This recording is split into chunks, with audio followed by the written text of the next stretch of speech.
क्या हुआ जब द्रौपदी ने पांडवों से कहा कि वो कर्ण से प्रेम करती है। महाभारत में रहस्यों की कोई कमी नहीं है। महाभारत के ऐसे ही एक रहस्य है द्रौपदी और कर्ण की अनसुनी प्रेम कहानी, जिसे जानकर आपका होश उड़ जाएगा। लेकिन वीडियो में आगे बढ़ने से पहले चैनल को सब्सक्राइब जरूर करें और बेल आइकन दबाना मत भूलें। जुए में हारने के बाद पांडवों को 12 वर्ष के लिए वनवास में जाना पड़ा था।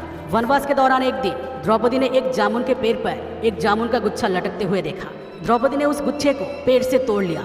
इस बारे में जब भगवान श्री कृष्ण को पता चला तब वो तुरंत द्रौपदी के पास आए। उन्होंने द्रौपदी से कहा, इस फल को खाकर एक साधु अपना 12 वर्ष का उपवास तोड़ने वाले थे। अगर उस साधु को इसका पता चलेगा तो वो पांडवों को भयानक श्राप दे देंगे। ये सुनकर पांडव बहुत भयभीत हो गए। उन्होंने श्री कृष्ण से सहायता मांगी।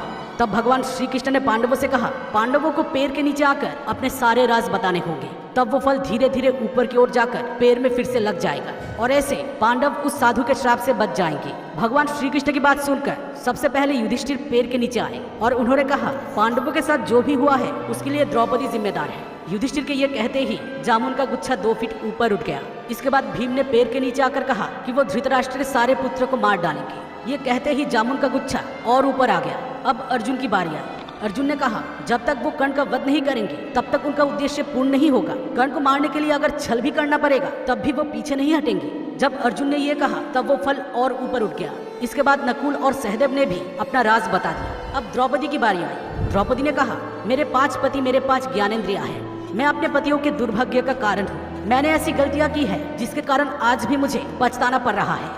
द्रौपदी के ये कहने के बाद भी फल ऊपर नहीं गया। तब भगवान श्री कृष्ण समझ गए कि द्रौपदी जरूर सबसे कोई राज छुपा रही है जिसके कारण ये फल ऊपर नहीं जा रहा है। तब उन्होंने द्रौपदी को सब कुछ सच सच कहने के लिए कहा। तब द्रौपदी ने कहा, मैं अपने 5 पतियों के सिवा एक छठे पुरुष से भी प्रेम करती हूँ। वो छठे पुरुष है महारथी कर्ण। मैंने जाति के कारण कर्ण से विवाह नहीं किया था, लेकिन इसके कारण अब मैं पछता रही हूँ। अगर मैं कर्ण से विवाह करती तो मुझे इतना कष्ट नहीं सहना पड़ता। द्रौपदी के ये कहते ही वो फल पेड़ पर लग गया। द्रौपदी के इस राज को जानकर सभी पांडव बहुत चौंक गए थे। दोस्तों, मूल महाभारत में कहीं भी इस कहानी का वर्णन नहीं है, लेकिन महाभारत के अलग अलग संस्करण भारतवर्ष में मौजूद है। इनमें से एक है भील महाभारत और भील महाभारत में ही इस कहानी का उल्लेख है। मूल महाभारत में कहीं भी द्रौपदी और कर्ण में प्रेम की बातें नहीं है।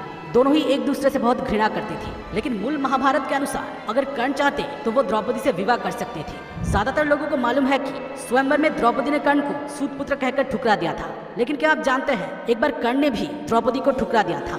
ये बात कुरुक्षेत्र युद्ध से पहले की है, जब भगवान श्री कृष्ण कर्ण से मिलने गए थे। उन्होंने कर्ण को अपनी असली पहचान बताई थी कि वो कोई सूतपुत्र नहीं बल्कि कुंती पुत्र थे।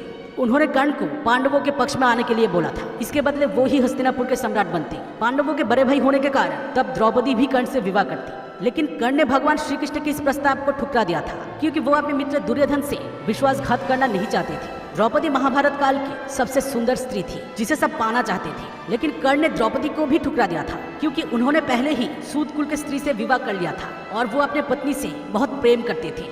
दोस्तों, आपको क्या लगता है, क्या सच में द्रौपदी और कर्ण के बीच कोई प्रेम संबंध था? कमेंट करके जरूर बताएं और वीडियो पसंद आई हो तो इसे जरूर एक लाइक कर देना।